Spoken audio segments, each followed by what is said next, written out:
বাজে পারফরম্যান্স সঙ্গে কোচের সাথে সম্পর্কের অবনতিতে মধ্যবর্তী দলবদলেই লিভারপুল ছাড়ছেন মোহামেদ সালাহ। গুঞ্জন ইউরোপীয় গণমাধ্যমের। সৌদি প্রো লিগ ইজিপশিয়ান কিংকে অগ্রিম স্বাগত জানালেও একই লিগের ক্লাব আল খলুদ অবশ্য আগ্রহ দেখাচ্ছে না তারকা ফুটবলারকে দলে ফেরাতে।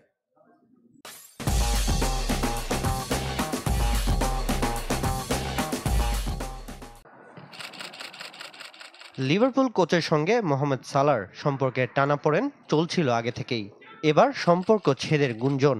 মধ্যবর্তী দলবদলে অ্যানফিল্ড ছাড়তে চলেছেন ইজিপশিয়ান কিং।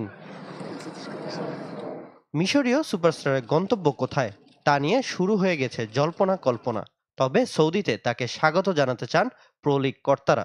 রিয়াদে ওয়ার্ল্ড ফুটবল সামিটে প্রকাশ্যে সালাহকে আমন্ত্রণ জানিয়েছেন লিগের প্রধান নির্বাহী। সৌদি লিগে মোহামেদ সালাহকে স্বাগত, তবে ফুটবলারদের সঙ্গে আলোচনার কাজটা ক্লাবগুলোর। লিগের ক্লাবগুলো যেসব ফুটবলারকে দলে নিতে চায় তাদের মধ্যে তিনি একজন। তবে এর মধ্যেও ব্যতিক্রম আছে। সালাহকে দলে নিতে অনিচ্ছুক আল খলুদ।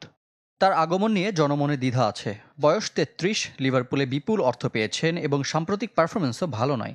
তিনি তারকা সেটা ঠিক, কিন্তু আমাদের লিগের জন্য আদর্শ নন। সালাহ আর ভিনিসিয়াসের মধ্যে বেছে নিতে হলে আমি ব্রাজিলিয়ান তারকাকে নিতে আগ্রহী। চলতি বছর এপ্রিলে লিভারপুলের সঙ্গে ২ বছরের নতুন চুক্তি করেছেন সালাহ। তবে আর্নে স্লটের সাথে সম্পর্কের শীতলতায় সেই চুক্তিও ভাঙার পথে। সে আগুনে ঘি ঢালছে সালাহর পারফরমেন্সও। শেষ ১৮ ম্যাচে মাত্র ৫ গোল করেছেন এই ফরোয়ার্ড। সামিন ইয়াসার, চ্যানেল 24।